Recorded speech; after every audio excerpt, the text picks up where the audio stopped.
Dalam kisah yang lain ini penutup teman-teman sekalian, ada seseorang yang bernama Thabit. Tidak ada orang atau mungkin sedikit orang yang mengenal siapa itu Thabit. Kali ini Anda akan dengar di khutbah Jumat ini siapa orang ini.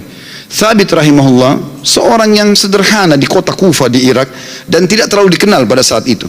Tapi dia termasuk orang yang bertakwa kepada Allah Subhanahu wa taala, orangnya miskin. Dia jalan di salah satu jalan di Kufa, dia lewati satu kebun apel.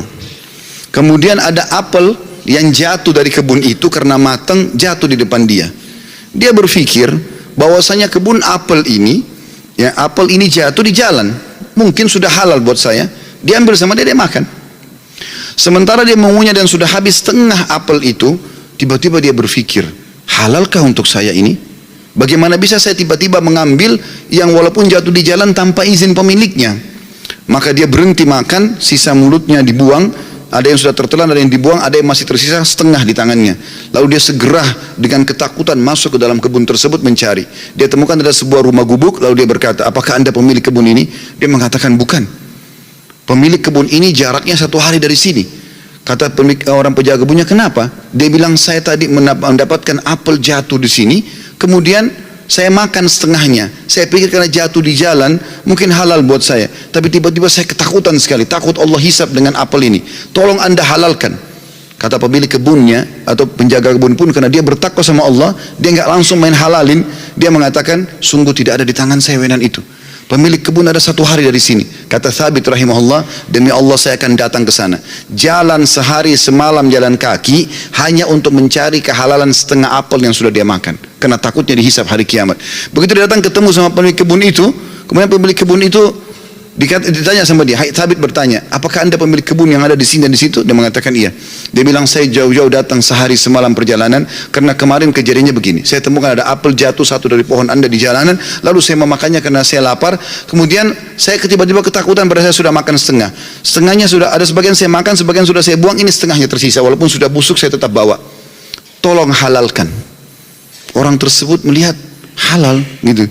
Lalu kemudian dia mengatakan, pemilik kebunnya mengatakan, apakah kau jauh-jauh datang untuk itu? Dia bilang iya. Kata pemilik kebunnya, saya akan halalkan sama kamu tapi dengan satu syarat.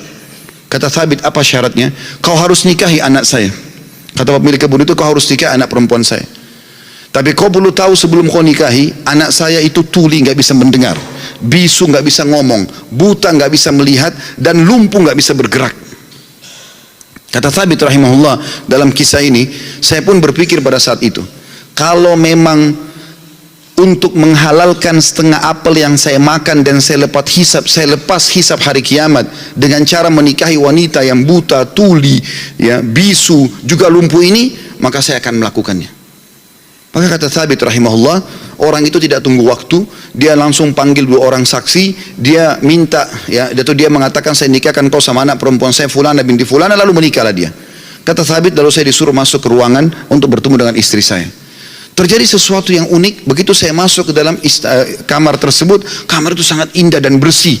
Lalu saya mengatakan, Assalamualaikum warahmatullahi wabarakatuh. Saya kaget, istri saya menjawab salam. Bukankah tadi dikatakan dia bisu?